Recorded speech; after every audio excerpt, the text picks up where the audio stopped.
Ciao everyone, it's Gino from the Italian Center. I'm with Jens Voigt. We're doing the L'Etape Canada Tour de France race.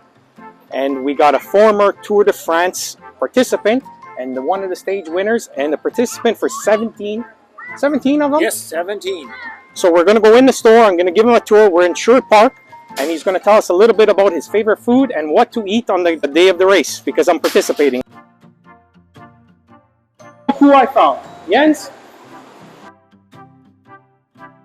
Like Sherwood Park's a really sporty community. One of the coolest things that we did in this store was, favorite thing was the Maltini racing team at one time. Yeah, of course. Malti, eh? Yeah, of Hey, course. come on, Yeah. Malti. And what we did in the produce section was mimicked their colors and also like the bicycle wheels on the actual outside of it. We have 35,000 of Europe's best known products. I know you come from Germany. I know you've been racing in the Tour de France, so what kind of advice can you give me with food and what are some of your favorite things to eat before a race? Well, first of all, if you ride, 2 hours before you should finish eating. Otherwise, it all comes back up and you don't want to ride. If you race, 3 hours before the race, you should stop eating. But if you ride the normal tempo, 2 hours should be good enough. Don't eat too much and too heavy. So I guess if it's in the morning and you don't really want to get up at 5 in the morning to do pasta, just have, a few sandwich or a toast. That should be good for you. So how about yogurt? Yeah, that's really good. That has energy in it, a bit of protein with the yogurt. Oh yeah, that's always good. Well, what taste I like?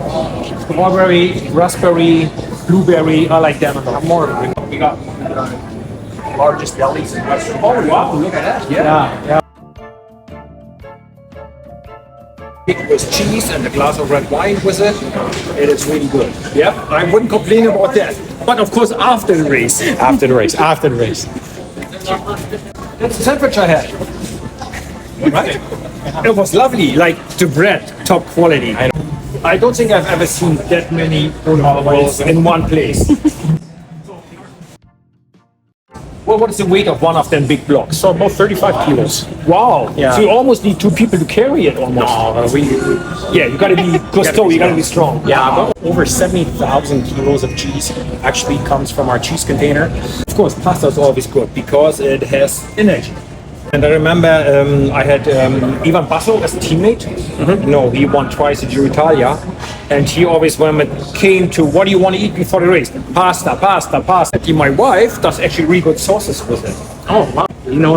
He knows his stuff. Yes, and here, that's also my favorite part, mozzarella. I love mozzarella. One of the most amazing things, we come from different parts of the world. We do different things, but food always brings people together. So, right? It's I pretty know. amazing. It crosses borders and religions and everything. I know. I was listening to your podcast. Yeah. They were speaking about 2010. Yeah. When you actually crashed. Yeah. There was a gentleman that gave the kid's bike, and you ended up riding it up the hill. What were you thinking at that time? Well, it was only 3.5 days to go to Paris. And I figured there's no way that I'm going to give up like that. I need to find a way to make it into the finish. And the only people left were these people with the kids program. And I said, look, can I have a bike of them? And it was way too small. But I did about 20-25 kilometers on the bike until then I get my real race bike back. And I actually managed to stay in the time limit and finish the tour. I was pretty beat up. I think I had a broken rib and I was bleeding everywhere. Wow, that's a pretty amazing story. Are you a sweets guy? Yes, absolutely. Is it more off-season? Or? Yes, it is. It is an off-season thing. In Berlin, something classical would be like a material, like the donut. Basically that. That's typical Berlin. We even call them Berliner, like the city of Berlin. Now let's speak coffee a little bit. How important is coffee? Well, I would even go that far that not the oil is the black gold, coffee is the black gold. Coffee makes the world go around. I try to follow Italian advice, and after noon, no more cappuccinos. Nutrition is probably next to coffee super important. You don't want, and it's the balance. You have enough liquid, water, and always have like a banana or a little muesli bar. You do the 50 kilometers? Yeah, the 50. So I guess 2 bottles then. 2 bottles. You're gonna have 2 bottles on your bike. and make sure they are empty when you come home. Like, don't forget to bring. Excited. I am. Why so excited? Well, I don't know. I just like this one. It's 300 grams, alpine milk. Nothing is better than that. Like 1 or 2 pieces of that, and then have an espresso. And the hot espresso melts the chocolate in your mouth. It is like magic. Honestly, I have a lot of interest in food, but slightly different. Not a cyclist anymore. I can say yes to fat. Like, for example, pork meat would be a no-go really as an active athlete. But now I can go, yes, and I want a big layer of fat around it. I know mangoes is one of your favorite fruits. Yes. We're gonna walk by the pasta section because, you know, I'm Italian. Yeah, of course. I love Yes, pasta. absolutely. Yeah, there they are. Wow, look at the color of it. Okay, so I know that you love mangoes. Why is that? Or why is it important to eat a little bit of mango and fruit before your race? Well, fruits are natural sugar, natural energy, so they're healthy. And the mango, keep in mind, I'm from East Germany.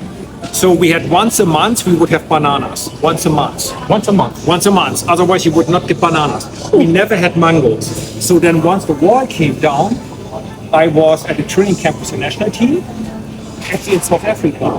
The coach bought like a bunch of mangoes, and then he cut them up, and we were in the race, like, or in the training. It was super warm, and we were all thirsty and hungry.